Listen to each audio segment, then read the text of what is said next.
Hey, Shalom, Shalom, all praises to Yahweh ahchyam, Yahweh Shai, ahchyam HaKadosh, double honors to the elders and the apostles of Great Millstone, whom will teach well, who taught us his truth. This is your brother Yashamai from the JMS Atlanta camp. And I just want to do this quick hit message, just going into remembering who we are, well, really remembering what brought us into this truth. Whether it was you walked by a sign and seen it, whether somebody told you, whether you had heard of the truth and then you had to deal with something that opened up your eyes to see that what you had heard was actually true, and bringing back that fervor, because when we come into the truth, we come into the truth, excited. We understand that we're no longer just, so-called black, so-called Mexican, so-called natives. Because these are all bywords. Those three terms. Let's be honest.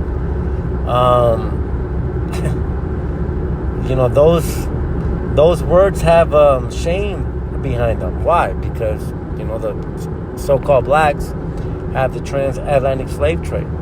The Native Americans, so-called, they got the land stolen from them. So-called Hispanics, you're illegal. You got taken over by the Spaniards. And so, when you come into this truth, there's hope. There's hope because that's not who you are. And even the inventions of our people show this, that we are more than just what ahchyam tells us we are. And so this is somewhat of an not good with words here, but kind of like a pick me up, kind of like a keep it going. Let's not forget who we are. So let's go ahead and get Revelations 2 verse 4 says, nevertheless, I have somewhat, let's get the context. Let's get verse 3. If my internet loads, what's up? Verse 3. That's 2 and 2. I know thy works and thy labor and thy patience, and how thou canst not bear them which are evil, and thou hast tried them which say they are apostles and are not, and hast found them liars. So as we get further on into this truth, I'm speaking for myself, but as we begin to grow, and we get the basics down, and I'm still growing. I'll say that first and foremost. I still don't know it all, but as you get past the zeal part, you begin to look around and you begin to look at these other camps, and you can't bear the fallacy. You can't bear the fallacy of them saying that we don't have the name, them saying that we're not Hebrews. Just all kinds of stupid shit, man. Which, when you really see that, then you can start to get a peek, just a very small peek, as to what Yahweh ahchyam, Yahweh Shai felt. We get pissed off seeing at our people go off. Imagine how the Most High feels, man. So, that's just a peek. Because Scripture says, why are ashes proud? We have no right to be upset. At the end of the day, we went off. What's up with this internet? Okay, for verse 3. It has borne and has patience, and for my name's sake has labored and has not fainted. So as we continue through this walk, we do the videos, we do the studying, and sometimes you might hit a plateau, and that's okay, because plateaus get hit on pretty much everything in life, whether it's at the gym, whether it's at with your loved ones, whether it's at your favorite food. Sometimes even your favorite food, you get tired of it and you take a break from it and you go try something else, but you always come back to it, right? And so how much more important is Yahweh ahchyam and Yahweh Shai? This is the bread of life in our reality. So the point here is that as we continue to do the work, and we continue to eat of the scroll, let's not get uneasy. Let's not get impatient. Esau Edom's world is coming to an end, and we just have to continue to fight and not faint. And what is that fainting? Well, fainting, when you faint, you get back up, right? So what is fainting? Fainting is, taking, a break, taking it easy, only doing, the bare minimum. And so, we need to not faint, okay? We need to continue to stay on fire for Yahweh B'Hashem Yahushua. Now that we have the context, let's get what I wanted to get. Nevertheless, I have somewhat against thee, because thou hast left thy first love. And so this is, this was a rebuke that Yahushua had for the church, man, was that they had forgotten who their first love was. Not in a sense of that, they forgot the name, but in a sense of where they got settled on their leaves, right? And Scripture talks about that. Scripture says that he's going to search Yerushalayim with candles, for those that are settled on their leaves. That's a rough paraphrase, man. And so we don't want to be caught settled on our leaves, man. Whether, there's nothing wrong with, spending some time on social media. There's nothing wrong with spending some time with your family. But let's not forget the conclusion of the matter. Let's go ahead and get that real quick. And then we'll come back to Ezekiel 16. Let's get that in Ecclesiastes 12:13. Let us hear the conclusion of the whole matter. Fear the Most High, Yahweh B'Hashem Yahushai, and keep His commandments, for this is the whole duty of man. Let's not forget our first love. Let's not forget that we're not just men here who are put here to work and pay bills. Let's not forget that we're just, a husband. We're not just, a son. We're not just, whatever your position is at your job. That's not what you were here put forth to do.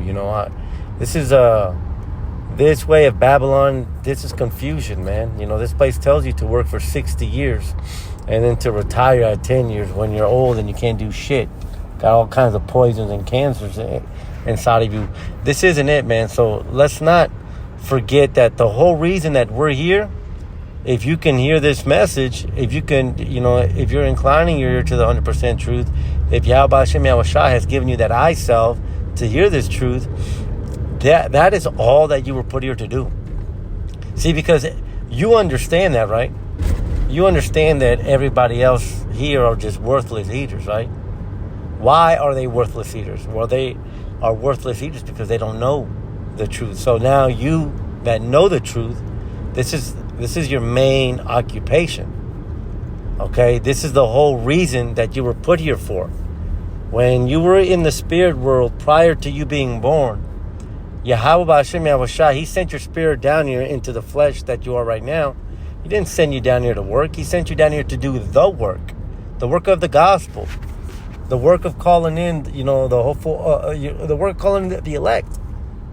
That's the last thing that's needed before this destruction. Revelation 7 and verse 1 goes into that. Let's go ahead and pull that. I don't want to keep roughly paraphrasing it. After these things I saw 4 angels standing on the 4 corners of the earth, holding the 4 winds of the earth, that the wind should not blow on the earth, nor on the sea, nor on any tree. Now we know that the sea goes into the people. We know that trees are likened unto men. When Yahushua gave the man his eyesight back, what did he say? I see men as trees. All right, let's skip down to verse 3, saying, "Heard not the earth, neither the sea nor the trees, so they have sealed the servants of our God in their foreheads." Right, and so that's your purpose is to call the elect into this truth. And how do you do that? Well, you do that by putting out your videos, man, and that's how you can't be caught up on your leaves. You can't be caught up on what this world has to offer, because this world is fading.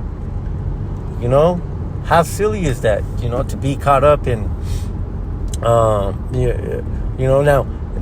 when I say caught up, I mean when you're idolizing one thing over the truth, man. Whether it's a vice that you have, whether it's your family, because everybody, struggles with different things. We're all, we're all subject to vanity, as the scripture says, but our main purpose here isn't for that, idol worshiping. Our main purpose, if you can hear this truth, is to do your part to seal the elect.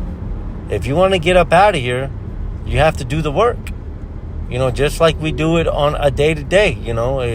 If we want a paycheck and we don't want our family to starve, we go to work and we do the work so that we can get that reward. Now here, this reward is crap. It's money that's being devalued. Just fuck. That's a whole different topic here. But we need to do the work so that we can get the ultimate reward. Jeremiah 31 and 31 goes into that. Psalms 44 goes into that. That's the laws written in our inward part. That's powers. Isaiah 60 goes into it, salvation. And so we have to do this, man. Let's not forget where we came from, okay? Let's go back to Ezekiel 16 and then we'll close with that. This ain't gonna be too long here. And let's stop by verse 6. Now let's take it back to how we were when we first heard this truth, because we need to continue to keep that flame going. Ezekiel 16 verse 6, it says, "And when I passed by thee and saw thee," now this is Yahweh talking to Israel, talking about when he saw us and chose Israel as a nation, because he's not dealing with anybody else, okay? So but this applies to us as individuals also. Because, just as Israel was lost, Abraham was in the land of Abram was in the land of the Chaldees, all kinds of idols. And so were we. This is the revised land of the Chaldees. This is Babylon the Great. All right, so this applies to us too. Ezekiel 16 verse 6, it says, "And when I passed by thee and saw thee polluted in thine own blood, I said unto thee when thou wast in thy blood, live." Man, Yahweh Hashem Yahushai, he still gave us the ability to hear this truth even when we were fucking practicing idol worship, man. You might have passed by the camp, you might have passed by a video when you were looking for some Christianity bullshit, or you were on your way to look at some other bullshit, man.